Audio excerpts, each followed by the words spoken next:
So Jesus and Jayar were the first people, I think, technically hired by the Young Turks, because at that point, I don't know if me, Ben, and Dave had started taking a salary yet. I remember being excited that we could actually pay you guys. Yeah. And I don't remember whether we were paying ourselves. I know we weren't paying ourselves for a long, long time. I just forget if it was before or after we hired you guys. Yeah. It was okay. So during the time between college and that point, which I think was like 2005, my memory could be fuzzy.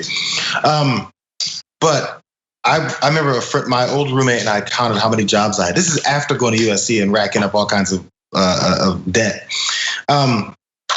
I worked 14 different jobs from graduation from USC to that point, right? 14, bro. I did construction. I did telemarketing. I did car sales. I did Radio Shack.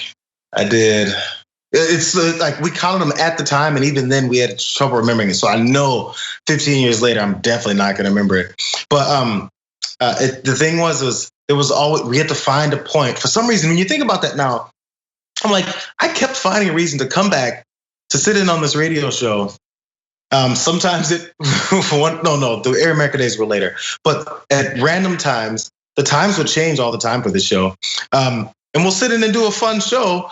And I think that's what kind of kept the energy coming back, because every other job I had, the reason why I had 14 of them is because I'm a firm believer in not working at a place that makes you want to go home and jump out the window. So as I was doing, I was like, man, the fun thing in my life is doing this show. So I kept coming back. And it was the one that was, you guys paid us. It was like, $50 a show or something like that, around those numbers. And I was like, yeah, it's not paying rent, but it's feeding like my soul a little bit, So, I mean, I've told the story about the car dealer who screamed at me for not keeping some guy there who wanted to go home because apparently I'm his babysitter. And the fact that I took the Radio Shack job strictly because eventually I would get healthcare and I didn't know what was happening to my body. I was like, hey, I might have a broken leg. Who knows? I don't know. I'm not going to the doctor for it. So I was taking those jobs for other reasons, but I still stuck doing this because it was just fun. And I was like, this is going somewhere, man. I think this is really going somewhere. And I was like, I hope I'm right. Yeah, you were totally nuts and accidentally right. So I actually, I want to get back to that because you have a crazy story about a girlfriend that I want to come back to, if that's politically correct to tell these days. But anyways, so no, it's not that kind of story. I will explain. Okay. Anyways, so I remember you working at Radio Shack, man. Really? Yeah. And I remember it's like sometimes you couldn't make it to our work because they made you work longer at Radio Shack. And I didn't think that it was a big deal that our main producer had another job, a more important job, and it was at Radio Shack and not as like some executive. It's a dude working at Radio Shack. I was slanging those batteries, bro. Now, Jayar, back then, if they told you one of these two companies is going to be bankrupt, and the other one you're still going to be working at 15 years, 17 years later. Yeah, it's one of those things. Like it's almost out of a movie. It's fun because then it gives you like, there's such a good, even maybe a black, what's it called, Black Mirror idea. That show on Netflix. You have the power to tell the future. This device, like the Magic 8-Ball, remember that old toy? The Magic 8-Ball will tell you your future, but it won't give you the specifics. So if I look at that Magic 8-Ball and it told me, you're working 2 jobs right now, one of them will not exist, you should stick with the other. Oh, I would have screwed myself. It's like one of them will be here 15 years later and you will be a higher up there, fabulous, love everybody you work with, and the other will be out of business. I'll be like, oh, I'm glad this 8-Ball told me this. I'm getting the hell out of the Young Turks. So Radio Shack.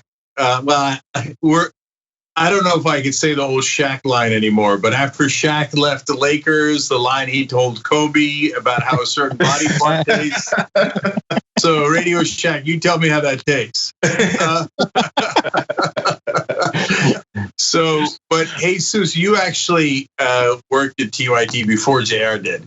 So you worked in the, you're now of the remaining folks, you're one of only five, because Michael Schur was there too. Mm-hmm. So me, Ben, Michael Schur, you, and Dave, right? Right. Saw the living room. Saw my one-bedroom apartment on Sunset. Jayar joined us right after the living room, which is again a good thing, a nice turn of history. Because as he said on a couple of occasions, if he showed up in a living room, he'd never come back. Oh, no way. Remember how your apartment manager would always question if I was going in? Like, imagine if Jayar was going. Like, they'd be like, "Wait, first this Mexican, and now this black guy." You're getting kicked out immediately. Well, I mean, that's the funny part and the sad part, of course, right? Because when Ben was coming in or Dave was coming in, nobody's asking where they're going. Every time Jesus comes in, whoa, where are you going? And Ben would be like, just tell him you're working at the pool. Of course. Okay. Just invest, but anyway. So I remember when Joe E. Tata showed up. He was our first celebrity guest.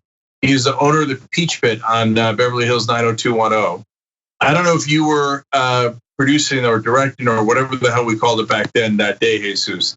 But he walks in and he's like, "All right, so am I getting killed here? What's happening?" I wasn't there. I think Dave was there to cover that one. Okay. So he's like, "All right, I mean, I met this guy at a bar. He tells me he's got a radio show. I walk in, it's his living room." And then he told us again, like in the old days, inappropriate stories were a dime a dozen, right? He told a story about the porn studio next door to Beverly Hills 90210. These days, you probably get canceled on the left. But anyways, I'm going to tell the story anyway. He said, "Look, I stayed and I did the interview," and he said this on air at the time. He's like, "Because, you think we're fancy in Hollywood." Yeah, he's like, "Yeah, I made a lot of money from 90210 and I never have to work again, and that's awesome. But we would have to stop filming 90210 every once in a while because we were filming in Chatsworth and the studio next door was a porn studio.